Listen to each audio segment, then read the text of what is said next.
Hello friends, TS garden and নার্সারিতে আমি তনুশ্রী সিনহা আজকে নিয়ে চলে এসেছি বোগেনভিলিয়ার একটা ভিডিও।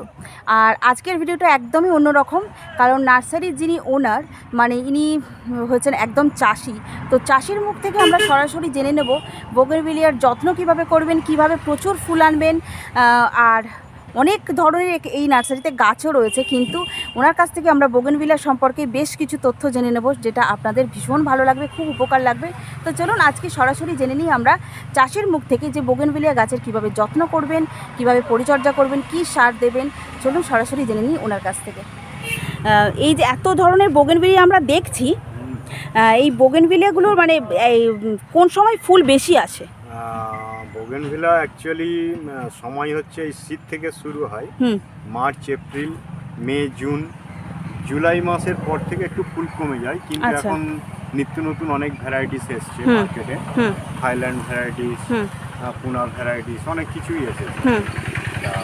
মোটামুটি একটু পরিচর্যা করলে 12 মাসই ফুলটা পাওয়া যায়। কি ধরনের কিভাবে কিরকম পরিচর্যা করতে লাগে? পরিচর্যাটা বলতে গেলে গাছকে বেশি খাবার দিতে। আচ্ছা, মোটামুটি যতটা একটু ডাল শক্ত হবে তার উপরে গাছে খাবার থাকবে, কিন্তু কেমিক্যাল জাতীয় খাবার বেশি দিলে গাছের গ্রোথিংটা বেড়ে যায়। আচ্ছা, সেইটার জন্য মানে জৈব জাতীয় একটু খাবার ব্যবহার করতে হয়। আচ্ছা, তার সঙ্গে কেমিক্যাল হালকা পরিমাণে কিছু দিতে হয়, মানে যাতে ফুল টুল আসে। আচ্ছা, হ্যাঁ, অনেক সময় হয় না ফুল আসতে চায় না, বা ফুল এলো নষ্ট হয়ে যায়। একটু ছায়া জায়গায় অনেকে রাখে, তো আচ্ছা, বা বেশি খাবার দিয়ে দিল কেমিক্যাল জাতীয় খাবার, তাতে হেলথ হয়ে যাচ্ছে, ফুল আসছে না। তাই জন্য ওকে একটু ড্রাই খাবার বেশি ব্যবহার করতে হয়। ড্রাই বলতে মিক্সচার খাবারটাই বেশি দিতে হয়। আর যদি ফুলের কোয়ালিটি একটু মেনটেন করতে, এই গাছটা সম্পর্কে যে একটু যদি বলুন। গাছের কোয়ালিটি বা গাছের ফুল বেশি আনার জন্য কিছু ভিটামিন আছে, আইমোফস সল্ট বলুন, মিরাকুলান বলুন, আদার্স আরও অনেক কিছু ভিটামিন আছে। সেইগুলো স্প্রে করলে মোটামুটি ফুল পাওয়া যায়। তবে গাছকে যত শক্ত করবে পটাশ দিয়ে, হ্যাঁ, পটাশটাও হচ্ছে এক ধরনের কেমিক্যাল।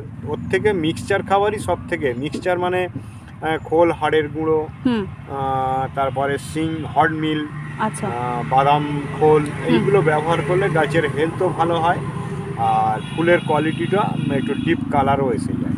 আচ্ছা, তো ফুল মোটামুটি গাছে কতদিন ধরে থাকে ফুল? এক ফুল এখন ফুটতে শুরু করলে মোটামুটি 1-1.5 মাস 2 মাস অলরেডি ফুল কন্টিনিউ ফুটতেই থাকে।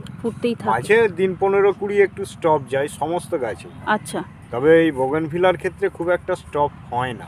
আচ্ছা, আমি যেমন দেখছি আপনার এখানে সবকটা গাছে প্রচুর ভর্তি ফুল, আর গাছ ভীষণ হেলথ। তো গাছটাকে হেলথ রাখার জন্য তারপরে গাছে ওই একটু ভিটামিন স্প্রে করতে হয় হালকা পরিমাণে। কি ধরনের ভিটামিন তবু দিলে ভালো হয় বেশি? কারণ যারা নিয়ে যাবে তারা তো অত জানে না। ওটা একটু ওই সারের দোকানে ভিজিট করলেই হয়ে যায়। আচ্ছা, আর এই সার কি দিয়েছেন এতে? এই যে মিক্সচার সারটাই বেশি ব্যবহার হয়। গাছের গোড়াতে তো দেওয়া যাবে? সরষের খোল আছে, হাড়ের গুঁড়ো আর হড মিল আছে। আচ্ছা, আর হালকা সুফলা দানা দেওয়া হয়। ওই শীতের সময় গাছের হেলথ একটু কম হয়, তো তাড়াতাড়ি হেলথ করার জন্য ওই সুফলাটা ব্যবহার করতে হয়। আচ্ছা, আর গাছটাকে ছেঁটে ফেটে দেওয়ার একটু লম্বা হয়ে গেলে ডালগুলোকে কিভাবে একটু ছোটর উপরে দেখতে সুন্দর লাগে, যাতে না লম্বা হয়, ছেঁটে ফ্রেশ করে রেখে। তো এরকম কি পিঞ্চ করে দিলে হবে নাকি? হ্যাঁ, পিঞ্চ করলে হয়, কাঁচি দিয়ে কেটে দিলেও হয়। আচ্ছা, মানে যারা আনপ্রফেশন তারা তো একটু এই যদি প্রফেশনদের ক্ষেত্রে ওই কাঁচি দিয়ে কেটে একটু ডগাগুলো দেখে কেটে দিতে। আচ্ছা, তো তাদের ক্ষেত্রে এরকম একটু অল্প করে পিঞ্চ করে দিলে হয়ে যাবে জিনিসটা। আর এই যে দেখছেন গাছের এই যে এত সুন্দর গ্রোথ, মানে যারা বাড়িতে নিয়ে যাবে কিরকম ধরনের ভ্যারাইটি তাদের জন্য ভালো হবে? না, ভ্যারাইটি সব রকমই ভালো। জয় বোগেনভিলিয়া হচ্ছে শেডের গাছ নয়, এগুলো ওপেন, মানে যত ড্রাই জায়গায় রাখবেন খুব একটা যত্ন লাগে না। যত্ন খুব একটা করতে লাগে না। আচ্ছা, খাবারও বেশি লাগে না, মোটামুটি একবার খাবার দিলেই ফুল টুল এসে যায়। আচ্ছা, তবে যতটা রোদে রাখবেন ছাদের ওপরে ততই ভালো। ছাদের ওপরে রাখতে গেলে হয় না। আচ্ছা, এগুলো অনেকে ঘরের ভেতরে রাখে, কিন্তু এগুলো ঘরের ভেতরের জন্য ওপেন বারান্দায় বলুন, ছাদের ওপরে সব থেকে ভালো। মানে ছাদের উপরে রাখতে পুরো সানলাইটটা তো ওপেন চলে আসে, সেক্ষেত্রে গাছের কোনো ক্ষতি হয় এমনি ডাইরেক্ট রাখতে পারে? হ্যাঁ হ্যাঁ, ওপেন রাখা যায়, কোনো অসুবিধা হয়? জল একবার মেনটেন করলেই হয়। জলটা কি রকম টাইমে দিতে হয় আর কি কখন কখন? হচ্ছে গরমকালে সূর্য ওঠার আগে জল দেওয়ার নেই, আর সূর্য ডুবে যাওয়ার পরে হালকা করে ঝাড়ি দেওয়া, মানে হালকা হাতে দেওয়া, যেটা গাছের পাতা বা গোড়াতে হালকা করে লাগলো। সূর্য ডোবার পরে দিতে হয়। সূর্য ডোবার মানে রৌদ্রতাপে জল না দেওয়াই ভালো। আচ্ছা, দেওয়া উচিত না। তো এরকম কালার এই গাছের এই যে ফুলগুলো আমরা দেখছি না, এই যে সব ফুলগুলোকে আরও সুন্দর, বা কারো নার্সারি থেকে যারা নিয়ে যাবে তারা তো বাড়ি গিয়ে অনেকে কমপ্লেন করে না যে ঠিকঠাক থাকে না বা ফুলগুলো আসছে না। এগুলো হচ্ছে অতিরিক্ত খাবার পড়ে গেলে, মানে রাসায়নিক খাবার বলুন, একটু খোলের পরিমাণ বেশি হয়ে গেলে ফুল টুল ঝরে যায়। আর এগুলো হয় সাধারণত মোটামুটি মার্চ এপ্রিল মাস করেই বেশি হয়, ফুল ঝরে যাচ্ছে। আচ্ছা, ছোট কচি ফুলই ঝরে যাচ্ছে। আচ্ছা, ওর জন্যে ওকে মানে লিকুইড খাবারটা, মানে সর্ষের খোল পচাটাই ব্যবহার করা বাঞ্ছনীয়। আচ্ছা, সর্ষের খোল মানে কোন সারটা এনি টাইম দিলে গাছের কোনো মিক্সচার মানে সর্ষের খোল থাকবে, ওতে লেদার থাকবে, তারপরে হর্ড মিল থাকবে, আচ্ছা, আরও সব থাকে, আরও কিছু পটাশ, ফসফেট থাকে, এইগুলো দিলে। আর কতদিন ছাড়া ছাড়া গাছগুলো কিরকম ছেটে দিতে হবে? মোটামুটি এগুলো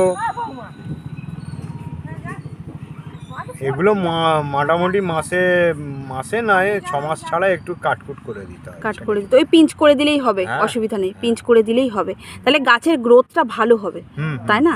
আর সার দেওয়ার সময় লক্ষ্য রাখতে হবে গাছের গোড়াতে যাতে না হয়, চারিদিকটা ছড়িয়ে দিতে হয়। আর ছোট জায়গায় রাখলে গাছের গ্রোথটা একটু কম হয় না? হ্যাঁ, না খুব বড় টবে নয়, যেমন গাছের সাইজ অনুযায়ী টব ব্যবহার করতে হয় বা প্যাকেট ব্যবহার করতে হয়। আচ্ছা, একটা ছোট গাছ 6 ইঞ্চি গাছকে যদি 12 ইঞ্চি পটে দেওয়া হয়, তার হেলথ ভালো হবে না, এর গ্রোথও ভালো হবে না। আচ্ছা, আচ্ছা, একটা মোটামুটি 1 ফুট গাছকে 8 ইঞ্চি 7 ইঞ্চি 6 ইঞ্চি এতে দেওয়া ঠিক। আচ্ছা, আর এই যে পাতা, সমস্ত গাছের ক্ষেত্রে পাতার ভ্যারাইটি, অনেক সময় হয় না গাছে পাতা থাকে না, ঝরে যাচ্ছে, এগুলো কীটনাশকের ব্যাপার, এগুলো একটু মেনটেন করতে হয়। ভারী একটু কড়া প্রকৃতির যে সমস্ত বীজ সেইগুলো কম ব্যবহার করাই ভালো। আচ্ছা, মোটামুটি অল টাইম? হ্যাঁ, অল টাইমের জন্য এই রোগার ব্যবহার চলে। প্রোপেক্স দিলে একটু হালকা পরিমাণে দিতে হয়। আচ্ছা, আমি ঠিক জানি না বিষের এটা পরিমাণটা, তবে মোটামুটি লিটারে 10 ফোঁটা কিছু দিয়ে মানে স্প্রে করলে ভালো। আচ্ছা, স্প্রে করলে লিটারে 10-12 ফোঁটা দিয়ে স্প্রে করলে মোটামুটি সপ্তাহে একদিন করে, আর পোকা লাগার সম্ভাবনাটা নেই। আর ফুলের গ্রোথ বা ফুলের কালারটা স্টে থাকবে এরকমভাবেই, যেভাবে উনি বলে দিলেন, তো সেইভাবেই আপনার সার বা গাছের যত্নটা ওইভাবেই করবেন। আর মনে রাখবেন সূর্য ডোবার আগে কোনো সূর্য ডোবার পরে জল দিতে হয়, আর সূর্য ওঠার আগে জল দিতে হয় গাছে। গরমের সময় সূর্য ওঠার আগে জল দিতে হয়, আর সূর্য ডোবার পরে জল দিতে হয়। আর শীতকালে সূর্য ওঠার পরে জল দিতে হয়, মানে অতিরিক্ত সময় না দেওয়াই ভালো। অতিরিক্ত মানে এই দুপুর টাইমে না দেওয়াটাই ভালো গাছে জল। হ্যাঁ, হালকা করে দিতে হয় দুপুর টাইমে। শীতের সময় অসুবিধা হয় না, তবে হালকা দেওয়াটাই ভালো। আচ্ছা, তো আজকে আমরা জেনে নিলাম একদম পুরো চাষির মুখ থেকে বোগেনভিলিয়ার কীভাবে যত্ন করবেন, কি সার দেবেন, আর পটিং করার সময় তখন কি কোনো পটিংয়ে মানে মাটিতে করার সময় মাটি একটু গোবর সারটা ব্যবহার করলে ভালো। মাটিতে আর কি? শুধু গোবর সার আর কিছু বা ওই ভার্মি কম্পোস্ট এখন উঠেছে, এগুলো ব্যবহার করলে ঠিক। তবে ওই চায়ের পাতা, হেনা পাতা, তেনা পাতা এইসব না দেওয়াই ভালো। হ্যাঁ, ফলের খোসা এগুলো হচ্ছে মোটামুটি বছরখানেক এগুলো কম্পোস্ট করে পুরো মাটির সঙ্গে পুঁতে রেখে এগুলো তৈরি করলে, সেটা তারপরে ব্যবহার করলে ডাইরেক্ট না দেওয়াটাই ভালো। ডাইরেক্ট দেওয়াই উচিত। ওগুলো ওই সবজি টবজি চাষের ক্ষেত্রে ঠিক আছে? না, ওগুলো সবই সবজি করুন, ফুল করুন, ফল করুন, এগুলো মোটামুটি 1-1.5 বছর মানে পুরো প্যাকড করে জমিয়ে রেখে ওটাকে পুরো ড্রাই করে তারপরে ব্যবহার করতে হয়।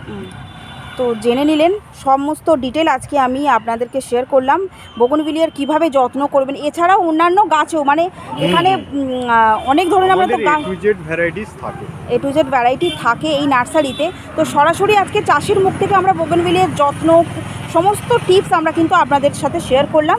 কেমন লাগলো অবশ্যই জানাবেন। আর রামকৃষ্ণ নার্সারিতে শ্রী রামকৃষ্ণ নার্সারিতে চলে আসতে পারেন। অনেক ধরনের ভ্যারাইটি আছে, ইনডোর আউটডোর সিজন প্ল্যান্টসের প্রচুর ভ্যারাইটি এখানে পেয়ে যাবেন। তো আর বোগেনভিলিয়ারও প্রচুর স্টক রয়েছে, স্টকটাও একটু আমি আপনাদেরকে শেয়ার করবো। এই দেখুন প্রচুর স্টক কিন্তু রয়েছে। আর একদম ছোটো পটো বোগেনভিলিয়ার দামটা মোটামুটি শুরু হচ্ছে এখানে মোটামুটি আপনার 40 থেকে শুরু হচ্ছে। আর এগুলো কোনোটাই গ্রাফটেড না, গ্রাফটেড না, কিন্তু গাছের ফুলের কালারগুলো আছে গ্রাফটেড 1200-1400 টাকারও রয়েছে। তো ফুলের কোয়ালিটির উপরে হয়, কোয়ালিটির উপর একটা দুটো তিনটে গ্রাফটেড গাছেরও যত্ন এইরকমই একই যত্ন। তো জেনে নিলেন আপনারা সমস্ত ডিটেলিং আমি আপনাদের সাথে আজকে শেয়ার করলাম। কেমন লাগলো অবশ্যই জানাবেন। আর ভালো লাগলে টিএস গার্ডেন আর নার্সারির পাশে থাকবেন, সাবস্ক্রাইব করে রাখবেন আর একটু শেয়ার করে দেবেন। আর চলে আসতে পারেন এই নার্সারিতে। এখানে অনলাইন ফেসিলিটি অ্যাভেলেবেল নেই, আপনাদেরকে নার্সারি ভিজিট করেই গাছগুলো পারচেস করতে হবে। তো আবার দেখা হবে অন্য কোনো গাছের সাথে, অন্য কোনো নার্সারির সাথে। সবাই ভালো থাকবেন, টাটা।